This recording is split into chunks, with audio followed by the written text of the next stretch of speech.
Yeah, this album is dedicated to all the teachers that told me I never amount to nothing. To all the people that lived above the buildings that I was hustling from that called the police on them.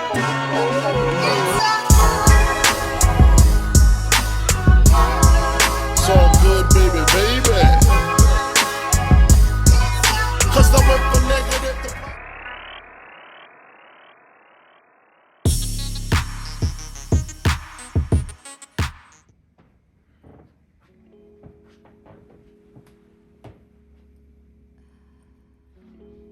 What's going on, everybody? It's your boy Ron 300 back again with another video. I'm dropping back-to-back videos. I'm telling you, I'm excited for this year.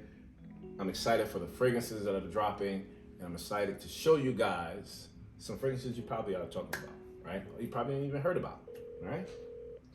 Welcome to He Smells Like Rome. For those who join me for the first time, I appreciate you guys coming and joining my fragrance video. For those who have been joining my videos and watching every single week, thank you. I appreciate y'all for watching. Keep on coming back.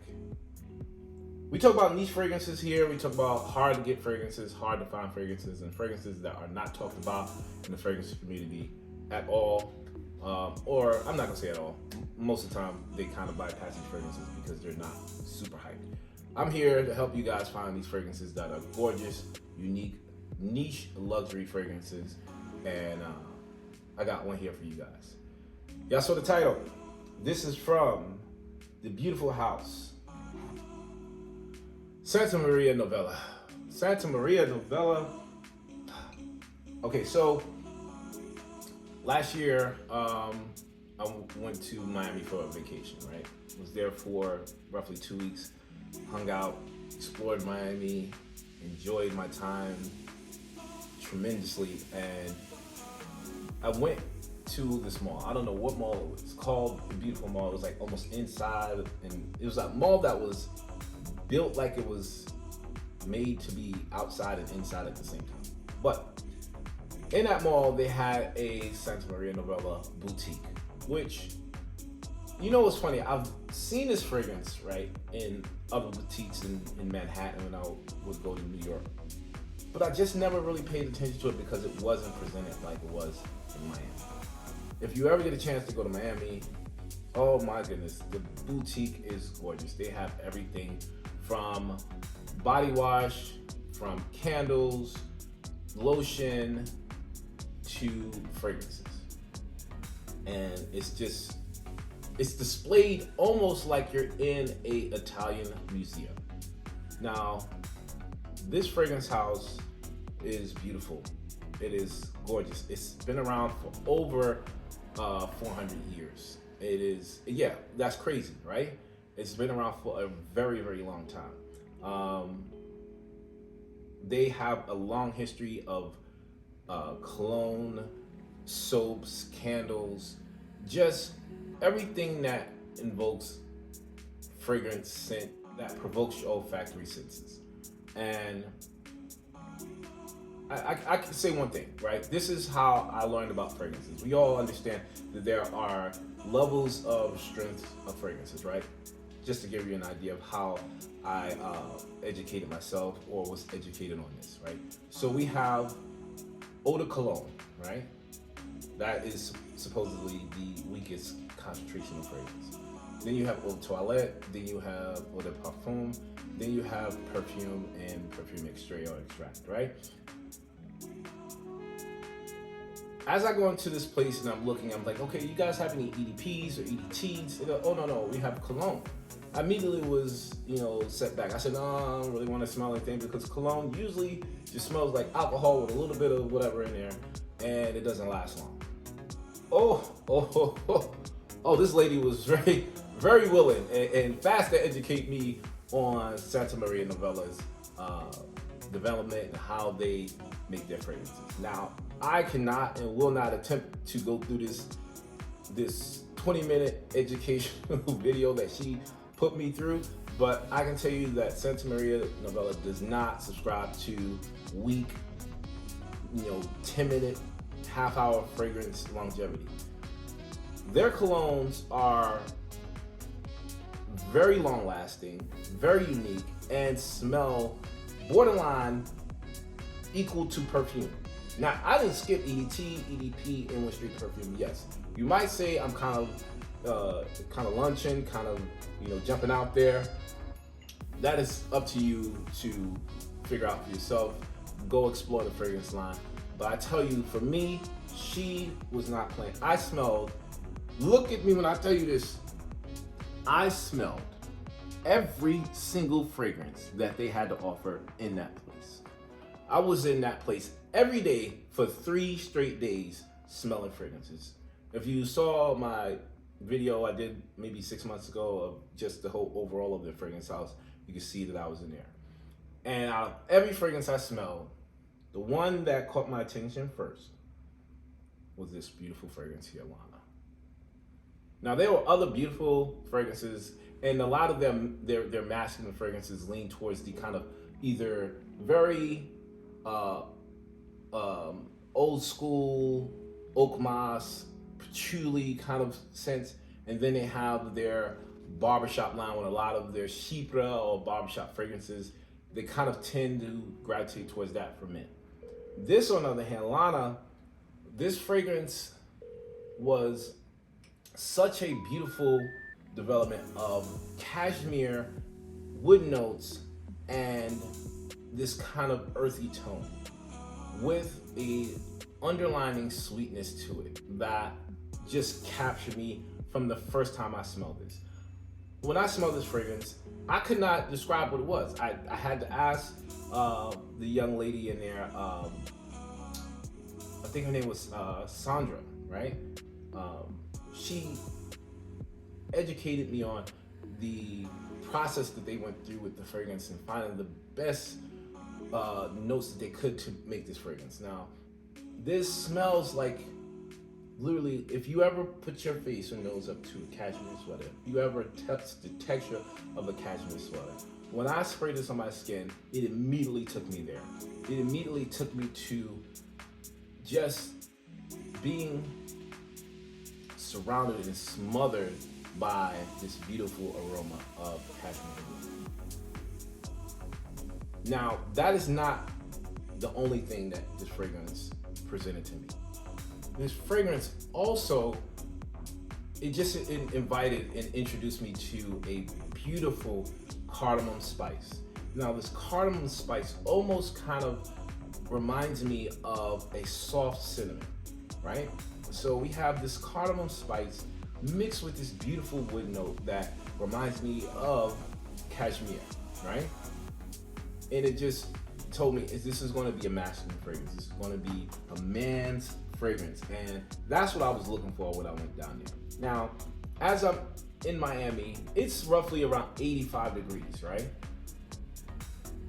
Most of the time, if I smell a fragrance that is spicy, woody, strong, or just is suited for the fall or winter, it doesn't smell really good to me in high heat, right? There's some that, I'll make an exception for that it's just made well, so anytime I wear it, doesn't matter if it's strong or not, I still like it. But majority of the time, it has to be in the season for me to get what the perfumer was trying to, invoke or trying to tell us when they made the fragrance. This one did the opposite. Even in the high heat, I still was overwhelmed with joy, excitement. I'm hyped. I'm like, yeah, this is beautiful. I need this fragrance. But something said, don't pull the trigger yet, right? Let it sit on your skin. Let it play around, smell it, see if it's going to do the whole cologne thing. Because I can sit here and say, yeah, I believe this woman. She's telling me the history, the story behind the company, and what they pride themselves on. That could be true, but I'm gonna smell it. So I had it on my hand. I sprayed it literally everywhere on me, about 10 sprays in the hot heat. Yes, like 85, 90 degrees. Walked back to my hotel, and it did so many things to me. It did so many things. Now, after the after the cardamom, after this cashmere wood kind of played around a little bit, I started to get this beautiful dry rose note, right? And this rose is complemented by this kind of green, kind of almost freshness in the mid.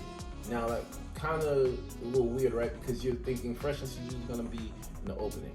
Now this is almost a oceanic kind of green freshness that is mixed with this rose that takes the dryness of the rose to kind of bring it alive a little bit more, right? So now you have the combination of this beautiful cashmere wood that is covering you, keeping you nice and developed and warm, mixed with this beautiful floral note that, to me, is one of the best parts of this fragrance, to be honest. And now we have been introduced to the spiciness, the warmness, the woodiness, the floral notes, and now we get down to the bottom of this fragrance, the base of this fragrance, where I say we're in a party now. We're enjoying ourselves. We are like, yo, no one's gonna smell better than me where I go when I put this fragrance on. And it quickly comes to this dry down. We're about 3 hours in, and to me, this almost white musk comes through and amps up the combination of this woody cashmere kind of smell to it being cashmere meets wool, right? So we got that kind of combination going on. And this beautiful floral rose. Oh my gosh, this stuff is so good. And by the way, this thing lasts, I'll say about 7.5 to 8.5 hours easily with 5 sprays. This is not one of those citrusy cologne aftershave smells. No, this is strong. This is meant for the later part of the fall to the early part of winter. No question. This is definitely a masculine fragrance. I think that if I smell it on a female, I would probably be like, that's not, it just wouldn't work for me because of all just the woody tones, the spiciness, the musk. It doesn't create this illusion that I can imagine a female in. Hey, that's just my opinion. Wear what you want. Like I said, the fragrance lasts pretty long for me. I usually cut it off. If it's not gonna last at least 6 hours, then I'm not buying it, right? Because my thought process is, besides work, most people are not gonna be in one place for more than 4 hours, right? You're gonna usually work 8, 10, 12, 16 hours. But if I go to a party, if I go to dinner, max maybe 3 hours, I'm gonna be there. And that thing needs to be on me the entire time I'm there, right? What else can I say about this fragrance? This fragrance is definitely on the mature side. It's not something that I think that 20-year-olds or 25-year-olds, borderline 30-year-olds could rock it, but I'm saying that this is between 35 and up, I think will enjoy this fragrance. You're in your career, you know who you are, you're not searching to find out what type of person you are. You understand that you are mature, serious gentleman that likes taking risks. This is the type of fragrance you want in your collection. If you love wearing sweaters, cashmere sweaters, I know that everybody is not gonna buy cashmere sweaters because they're super expensive, but if you like that smell, or if you have not had an opportunity to experience that smell, get this fragrance. And I'm pretty sure you're gonna get a cashmere sweater at some point in your life. This fragrance is available online and also at the boutiques. I say go check out the boutique. I can't speak about this fragrance, right, when it comes to having an aftershave or a lotion or even a body wash.